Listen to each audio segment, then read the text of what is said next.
Okay, നമ്മളിവിടെ to do item dot objects dot filter I D equal to I D dot delete എന്ന് കൊടുത്തിട്ടുണ്ട്.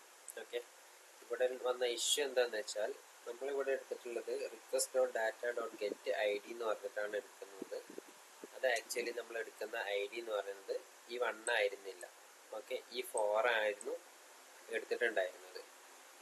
അപ്പോൾ അതുകൊണ്ടാണ് നമ്മൾ എടുക്കുന്ന ഒബ്ജക്റ്റ് അല്ല ഡിലീറ്റ് ചെയ്യുന്നത്. നമ്മൾ 1 കൊടുത്തത്, പക്ഷേ ഡിലീറ്റ് ആയത് ഏതായിരുന്നു? 4 ആയിരുന്നു. അപ്പോൾ ഇവിടെ നമ്മൾ റിക്വസ്റ്റ് ഡോട്ട് ഡാറ്റ മാറ്റിയിട്ട് നമുക്ക് എന്ത് ചെയ്യണം? Request dot get I D എന്ന് കൊടുക്കുക. അപ്പം എന്താ, അപ്പോൾ എവിടെ എടുക്കുക വെച്ചാൽ നമ്മളെ പാരാമീറ്റേഴ്സ് ആണ് എടുക്കുന്നുണ്ടാവുക. ഓക്കെ, നമുക്കിതൊന്ന് വർക്കൗട്ട് ചെയ്ത് നോക്കാം. അതിന് മുമ്പ് ഇവിടെ ഇത് പ്രിന്റ് ചെയ്ത് നോക്കാം. പ്രിന്റ് ചെയ്തിരുന്നെങ്കിൽ നമുക്ക് നേരത്തെ കൺഫ്യൂഷൻ ഒഴിവായി കിട്ടിയില്ല. ഞാൻ ഐറ്റം ഡിലീറ്റ് ചെയ്യുന്നില്ല, നമുക്കത് കുറച്ച് ഐറ്റം അല്ലേ ഉള്ളൂ. അപ്പോൾ ഇത് ശരിക്കും നമ്മൾ ഓരോ എല്ലാ എ പി യും ഒരെണ്ണത്തിലല്ല ചെയ്യുക, നമ്മളിത് സ്പ്ലിറ്റ് ചെയ്തിട്ട് ഇടാറുണ്ട്. ഇപ്പം നമുക്കൊരു ഡെമോൺസ്ട്രേഷൻ്റെ പർപ്പസ് ആയതുകൊണ്ട് എല്ലാം കൂടെ ഒന്നിൽ ചെയ്യുന്നു എന്നേ ഉള്ളൂ. ഓക്കെ, ഇവിടെ നമുക്ക് ബേസിക്കലി ഗെറ്റ് കൊടുത്തു കഴിഞ്ഞാൽ കംപ്ലീറ്റ് ലിസ്റ്റ് ചെയ്യുന്നുണ്ട്. ഓക്കെ, ഇനി ഞാൻ ഡിലീറ്റ് ചെയ്യാൻ പോവാണ്. ഐ ഡി 1 ആയിട്ടുള്ളത് ഡിലീറ്റ് ചെയ്യാൻ പോവാണ്. ഓക്കെ, ഗെറ്റും ഡിലീറ്റും നമുക്ക് പാരാമിലാണ് കൊടുക്കുക, ബാക്കിയൊക്കെ പോസ്റ്റിലാണ് കൊടുക്കുക. സോറി, ബോഡിക്കകത്താണ് കൊടുക്കുക. ഡിലീറ്റഡ് സക്സസ്ഫുള്ളി എന്ന് പറഞ്ഞ് വന്നിട്ടുണ്ട്.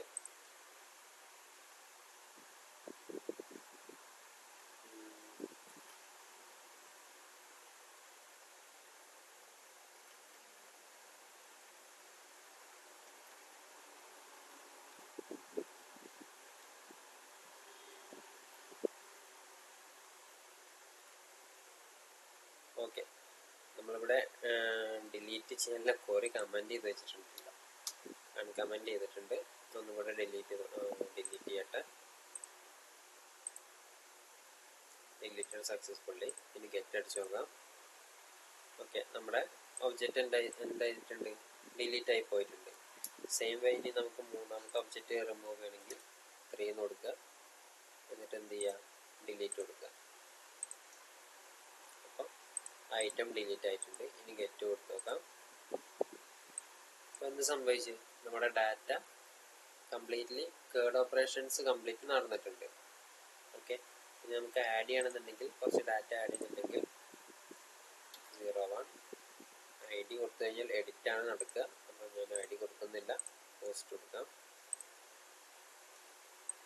5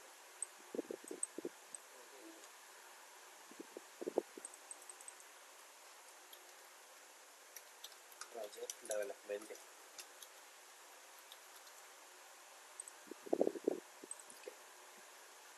ഞാൻ ഇപ്പോൾ 2 ഡാറ്റയും കൂടെ ആഡ് ചെയ്തിട്ടുണ്ട്. ടോട്ടൽ നമ്മളിതിൽ എത്ര ഡാറ്റ ഉണ്ട്?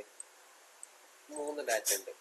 ഈ ഡാറ്റ ഒക്കെ നമുക്ക് എവിടെ കാണാൻ പറ്റും? നമ്മുടെ അഡ്മിനിൽ കാണാൻ പറ്റും കേട്ടോ.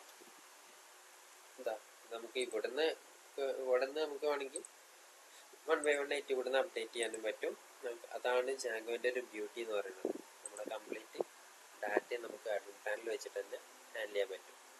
ഓക്കെ, ഇവിടെ നമുക്ക് അഡീഷണൽ വർക്ക് കൊടുത്തു കഴിഞ്ഞാൽ ഇവിടെ ഒന്നും കൂടെ ഉഷാറാക്കി എടുക്കാൻ പറ്റും. ഓക്കെ, അപ്പോൾ ഇതാണ് നിങ്ങൾക്ക് ഒരു ഏകദേശം ഒരു ഓവർവ്യൂ കിട്ടിയെന്ന് വിചാരിക്കുന്നു. ഇനി നമുക്ക് കവർ ചെയ്യാനുള്ളത് പേജിനേഷൻ കൊടുക്കാനുണ്ട്. പേജിനേഷൻ എന്താണെന്ന് വെച്ചാൽ നമുക്ക് ഒരു പേജിൽ ഇത്ര ഡാറ്റ കാണിക്കേണ്ടത് ഉണ്ടാവുള്ളൂ. കംപ്ലീറ്റ് ഡാറ്റ ലോഡ് ചെയ്യേണ്ട ആവശ്യം ഒരിക്കലും വരില്ല.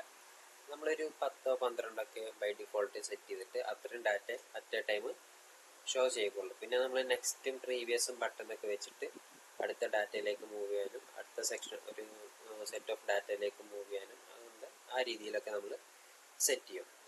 പിന്നെ നമുക്ക് ഇതിൽ ചെയ്യാനുള്ളത്, ഇപ്പം ഞാൻ ടു ഡു ആഡ് ചെയ്യുന്നുണ്ട്. ഇപ്പം എന്നെ സംബന്ധിച്ച് ഈ ടു ഡു ധാരാളമാണ്.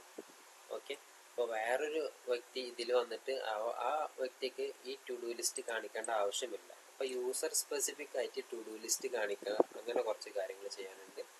നമുക്കതുപോലെ തന്നെ ലോഗിൻ ചെയ്ത വ്യക്തിക്ക് ആ ലോഗിൻ ചെയ്തിട്ട് ഒരു ടോക്കൺ റിട്രീവ് ചെയ്യാണ്ട്, അതായത് ടോക്കൺ ഒതൻറ്റിക്കേഷൻ എന്ന് പറയും. അങ്ങനെ കുറച്ച് കാര്യങ്ങൾ നമുക്ക് കവറപ്പ് ചെയ്ത് മുന്നോട്ട് പോകേണ്ടതുണ്ട്. അപ്പോൾ ഇതാണ് നമുക്കൊരു ബേസിക് ആയിട്ട് ഒരു API എങ്ങനെ ബിൽഡ് ചെയ്യുക എന്നുള്ള കാര്യങ്ങളാണ്. ഇനി നമ്മൾ 1 by 1 ആയിട്ട് പോകുമ്പോൾ ഓരോ കേസ് വൈസ് അഡ്വാൻസ്ഡ് ആയിട്ട് ഓരോരോ കാര്യങ്ങൾ മുന്നോട്ട് പോകും. അങ്ങനെ ഒരു ബേസിക് ഒരു പ്രൊജക്റ്റിന് വേണ്ട എസെൻഷ്യൽ ആയിട്ടുള്ള കാര്യങ്ങളെല്ലാം കവർ ചെയ്തിട്ട് നമ്മൾ ഈ വീഡിയോ ഇവിടെ വൈൻഡപ്പ് ചെയ്യുന്നതാണ്. ഓക്കെ, പിന്നെ നിങ്ങളുടെ റിക്വസ്റ്റിനനുസരിച്ചായിരിക്കും മേ ബി ചിലപ്പോൾ ഫ്യൂച്ചറിൽ വീഡിയോസൊക്കെ പ്രിപ്പയർ ചെയ്യുന്നുണ്ടാകും. ഓക്കെ, അപ്പോൾ ഈ വീഡിയോ ഇവിടെ വൈൻഡപ്പ് ചെയ്യാണ്. നെക്സ്റ്റ് വീഡിയോ ആയിട്ട് പിന്നീട് അടുത്ത വീഡിയോ ആയിട്ട് പിന്നീട് കാണാം.